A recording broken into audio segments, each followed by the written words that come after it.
আসসালামু আলাইকুম বন্ধুরা, আলফা রান্নাঘরে আপনাদের সকলকে স্বাগত। আশা করি সকলে ভালো আছেন, সুস্থ আছেন। আজকে মুরগির মাংস আমি একটু আলাদা রকমভাবে বানালাম। আসুন দেখে নেওয়া যাক কীভাবে বানিয়েছি। মাংসটা রান্না করার জন্য কড়াইটা চাপিয়ে দিলাম, দিয়ে দিলাম 3 চামচ সাদা তেল। এই রান্নাটা আমি সাদা তেলেই করব।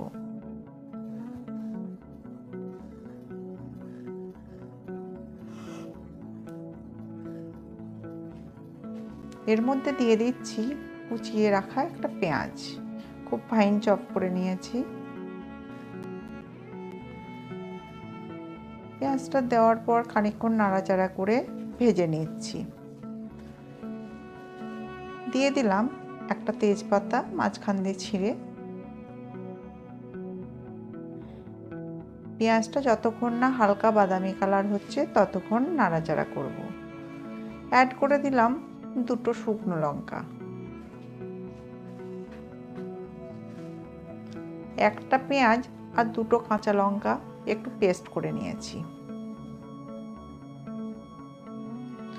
ওই পেস্টটা এবার বেরেস্তা পেঁয়াজের মধ্যে দিয়ে খুব ভালো করে কষিয়ে নিচ্ছি।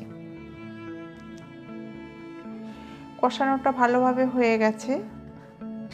আমি মুরগির মাংস আদা রসুন বাটা, ভিনিগার আর নুন দিয়ে ম্যারিনেট করে রেখেছিলাম। এবার সেটা অ্যাড করে দিচ্ছি। গ্যাসের ফ্লেম লো টু মিডিয়ামে রেখে মাংসটা খুব ভালোভাবে কষিয়ে নিতে হবে।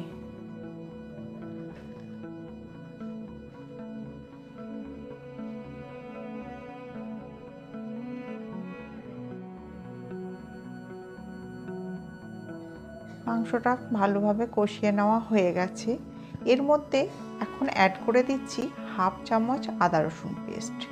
ম্যারিনেটের সময় কিছুটা আদা রসুন পেস্ট দিয়েছিলাম, তাই এখন 1/2 চামচ ব্যবহার করছি।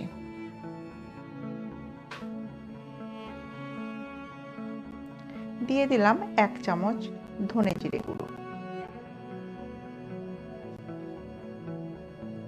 রান্নাটা যেহেতু হলুদ ছাড়া করব, তাই এর মধ্যে আমি কাশ্মীরি রেড চিলি ব্যবহার করব যাতে কালারটা একটু হয়। এর মধ্যে পেঁয়াজ বেটেছিলাম যে জারটার মধ্যে, ওই জারটা ধুয়ে একটু পানি অ্যাড করে দিলাম। দিয়ে দিলাম পরিমাণ মতো নুন। অ্যাড করে দিচ্ছি 1 চামচ কাশ্মীরি রেড চিলি। এতে তরকারির কালারটা খুব সুন্দর হবে। আর আজকের মাংসটার রেসিপির নাম দিয়েছি আমি লঙ্কা মুরগি, কারণ আজকে রান্নার মধ্যে লঙ্কারই বিভিন্নভাবে ব্যবহার করা হয়েছে। কাঁচা লঙ্কা, শুকনো লঙ্কা, কাশ্মীরি লঙ্কা গুঁড়ো। কথা বলতে বলতে ভালোভাবে কষিয়ে নেওয়া হয়ে গেছে মাংসটা।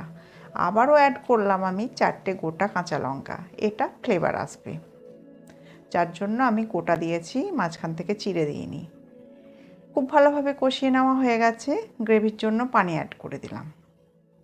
এই রান্নাটা খুব তাড়াতাড়ি হয়ে যায়। একবার হলেও বাড়িতে ট্রাই করে দেখতে পারেন। ভালো লাগলে কমেন্ট করবেন আর শেয়ার করে দেবেন। এইভাবে ঢেকে মিনিট 7 মতো রান্না করব, কারণ মাংসটা সেদ্ধ হতে বেশি টাইম লাগবে না। 7 মিনিট পর ফিরে এসেছি, ঢাকনা খুলে দেখলাম মাংসটা সিদ্ধ হয়ে গেছে। এবার অ্যাড করে দিলাম কিছুটা কুচিয়ে রাখা ধনেপাতা।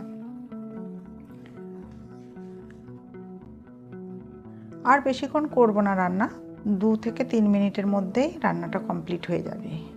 নতুন বন্ধু যারা, তাদের কাছে অনুরোধ রইল চ্যানেলটা সাবস্ক্রাইব করে দেওয়ার জন্য, আর লাইক এবং শেয়ার করতেও ভুলবেন না। পুরনো বন্ধুদের অনেক অনেক ধন্যবাদ। আমি মুরগির মাংসটা এবার সার্ভ করে দিচ্ছি।